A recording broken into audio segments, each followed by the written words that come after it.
I go? What shall I do? Frankly, my dear, I don't give a damn. Behave yourselves!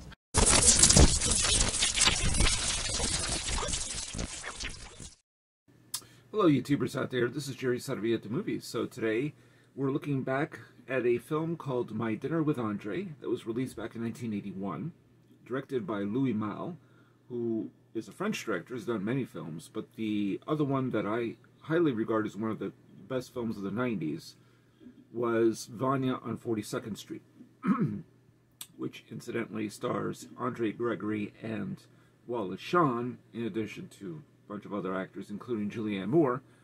But the first two actors were in this film, My Dinner with Andre. So, My Dinner with Andre, just to backtrack, was a film that I saw, I think in '82, somewhere around there. I saw it on video. I remember Roger Ebert and Gene Siskel discussing the picture on their show, Sneak Previews, and I was really quite taken by the animated conversation, even though at that time I couldn't really understand what the hell they were talking about, other than Wallace Shawn and his view on electric blankets and the comfort level of having them. And comfort is a word that comes up a lot in My Dinner with Andre. So I saw the film again about 20 years later, and I was real taken by it, but I wasn't quite understanding everything that was really being said. In a sense, I didn't quite see it yet. So I recently saw it again. Actually, I saw the film about 2 more times within the last few nights, because I was really taken by it, and I have a more firm grasp on what it is that they are talking about. So essentially, the film is set in New York City, at a seemingly a French restaurant called, I believe, Café des Artistes. And Wallace Shawn plays basically himself, a failed playwright and an actor who's trying to find work. And he is reluctantly meeting up with Andre Gregory, playing, of course, once again himself, who is a theater director. He was best known for, I think, back in the late 60s or through the 70s, called the Manhattan Project. So a very unusual, sort of avant-garde type of theater program that he ran.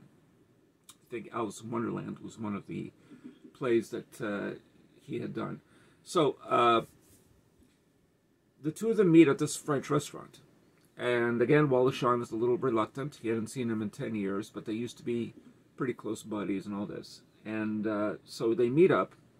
And the film is about them talking through the whole film. It's just a little under 2 hours long. And really for the first 40, 50 minutes or so, I would say, give or take, Andre Gregory does most of the talking. Wallace Shawn says in his voiceover narration that we hear mostly at the beginning that he is like a detective. He wants to find out about people. He wants to hear their stories, what they have to say. And Andre Gregory had been going through some sort of midlife crisis. And he ventured out into Tibet. He went to the Sahara Desert, essentially trying to find himself.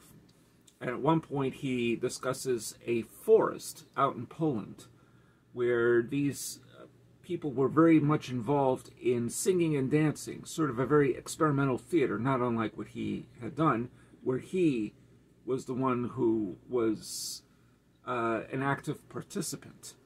And it was just an unusual kind of thing. They would sleep most of the day, then get up and eat raspberry soup and jam and this sort of thing, and then sing and dance and then start over. So, but Andre Gregory was still trying to find himself. He didn't really want to teach theater anymore. He certainly didn't want to direct. Clearly, he had made his name and established himself in the theater world, but he wasn't sure about himself anymore. He wasn't living life, and that's really the key to understanding Andre Gregory. It's interesting that when I first saw it again recently, in the last week or so, I was a little put off by Andre Gregory. I don't know why. I just couldn't. I just said, I really don't want to hear about some of the things that he was talking about. Mainly because I found myself being like Wallace Shawn's character. Like, I don't want to hear this. I mean, what are you talking about? You know, and this whole idea of living your life, and even at one point he discusses how he was at Montauk in New York, and they went through this experimental thing where they had to write their wills, and they were photographed naked, and then there were these 6 graves, you know, because there were a few other participants who had to be buried alive, and that felt as if he was being truly alive. In a sense, this immediate awareness of death by being fully alive, which most people are scared of doing, because then they feel that much more connected to death. So, in other words, you would feel that immediate awareness of death. And that kind of put me off a little bit, because I didn't understand. I thought, this guy is really just, he's doing all these things that the average person doesn't do. And is he really feeling alive? And then when Wallace Shawn starts to really question Andre Gregory, to deliver his own spiel on what it is that he's talking about, that we are in a world where there's this comfort level, and that really just being quiet and doing nothing is absurd to him.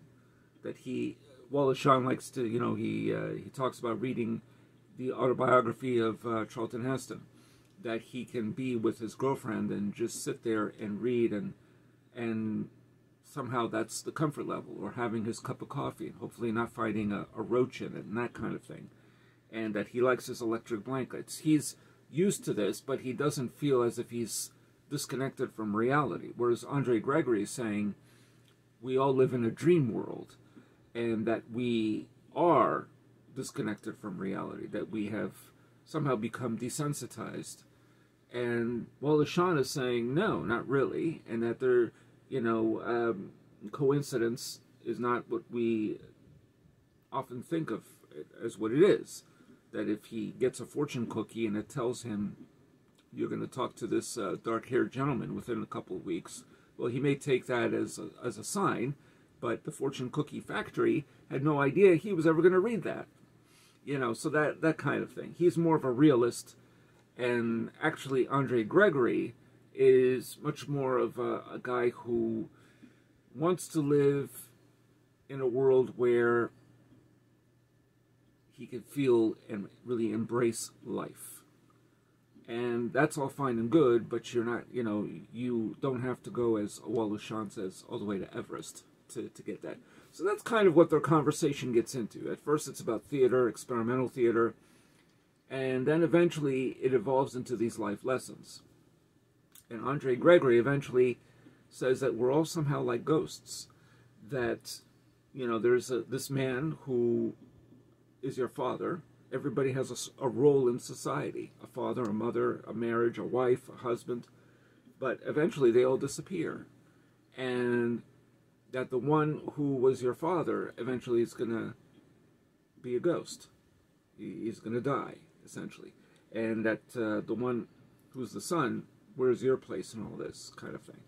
And that was really, it was quite profound. This is a very profound film. It is, I don't know if this is really a perfect film, but it is one of the great films. Certainly of the 1980s, for sure. I'm still kind of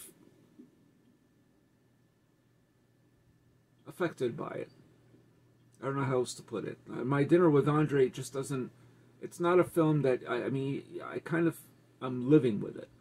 You know what I mean? I'm living the film. I'm sort of absorbed by it. I can't really put it out of my mind. So I know it's obviously a seismic work in that sense. It really does rattle your cage and make you think about things, about life itself. And that maybe, you know, we might live in a mechanistic culture, especially back then in the 1980s. I can't even imagine what these two would have to say today. about what it's like to live in phone-obsessed, cell phone-obsessed technological world. I mean, everything is technological. Everything. There's nothing that isn't. And so how do you really continue to live life in a world where technology is life? I guess. I don't know. It's quite a film. This is like one film that I just kind of wish it spawned a sequel, like a continuation for today. Like, what would these two have to say about what's going on today? And that's really where I mean, because they're still alive, both of them. Andre Gregory, I think, is 90. Wallace Shawn is possibly in his 70s, I think. But, you know, they're still living, and, you know, what would they have to say about today? That's what I wonder. So it's quite a film. It's very absorbing. It's very profound, and a little challenging, because you still have to deal with the fact that it's funny. At first, I thought that Andre Gregory had the most screen time because he was the one that did most of the talking. Whereas now, when I think about it, Wallace Shawn is studying him. He's listening. He may not say much at the beginning, although he presses him on for more information, but he's just as involved. It's a very curious film. It's one of the most unusual. It's an experimental film. I mean, I would say I don't know much about Andre Gregory's experimental theater. If any of you do, please tell me more. I'd love to hear about what that was. If any of you lived through it or acted or just are aware of it. I think he's written a book about it recently. But it feels like it's a very experimental film, My Dinner with Andre. But rest assured, the conversation is entertaining. It feels informative. It feels like you are there, sitting there with them, listening to what they have to say. You are also, in a strange way, a participant. Maybe not an active one, but you're participating in the listening. And we feel kind of like Wallace Shawn does. So it's a very curious film. Very curious, very well done. This could easily be a boring film to some people, and I've heard that some people find it boring. Malle does an amazing thing. He splits the shots occasionally between close-ups and medium shots. And there's a mirror right in the... They're facing a wall with a mirror. So sometimes you see the other dinner guests, and then sometimes it's a slightly high angle, just a little bit, to capture them in almost in profile, but with the mirror. So there's no boring shot in here at all. It's always somehow just very involving. It never feels static. And then there's the waiter, which I thought was kind of a curious thing too, because, okay, so Wallace Shawn is still struggling. He's trying to make money. It's not easy. Hard to find work as an actor. A failed playwright, as I mentioned. Andre Gregory seems established. He must have money because he's traveled around the world, but he's married, and they live in New York City, which, you know, even in the 1980s was not cheap. So, and the waiter, I noticed in a couple of scenes, seems to almost look at him in a strange way, Wallace Shawn. Not in a strange way, but almost like saying, you know, oh, so you don't have money. I mean, kind of like, you know, what are you doing here at this very elegant, you know, refined, you know, I guess you could say eclectic, I don't know if that's the right word for it, type of restaurant. What are you doing here, you know? To the point that Andre Gregory at the end pays for the bill. He says, no, don't, I'm paying for the whole thing. And Wallace Shawn notices that the waiter's looking at him for a moment, and Wallace Shawn looks at him, and then the waiter looks away, and I thought, yeah, this is also a film about class, you know. You're in a fine, elegant restaurant, but, you know, the waiter knows what's going on. You are not one that could afford to, you know, pay for this restaurant by yourself, and certainly not pay for an entire meal, even though he assumes, I guess, that they'll go Dutch. I'm not sure. But anyway, leaving that aside, the film is quite elegant in and of itself. And I just really enjoyed it. I get a lot out of it. I think it's one of those films that you'll get something differently out of it each time. That you become more and more engaged by what Andre Gregory is saying. And appreciate Wallace Shawn's ability to listen to his friend, which I think is very important. So, this is one hell of a film. I'd love to hear what the rest of you out there think of My Dinner with Andre. Have you seen it? I think it has been sort of an influential film. I mean, I don't know of too many films that are quite like this. The only other one I can think of that is close, but it's much more, it's in different locations, is Before Sunrise by Richard Linklater. So, and that's just a young, guy and a girl talking. Ethan Hawke and I forget the name of the actress. But anyway, tell me what you think of My Dinner with Andre. Have you seen it? How many times have you seen it? Do you get something differently out of it each time? And what do you think of Andre Gregory and Wallace Shawn? I mean, they are the two main people in it, So, a most unusual film. And let me your thoughts. Tell me what you think. And if you are a subscriber, please hit the notification bell for future uploads. And if you aren't a subscriber, please do subscribe. And I just want to hear what any of you have to say. So that's about it. And this is Jerry Saravia at the Movies, signing off.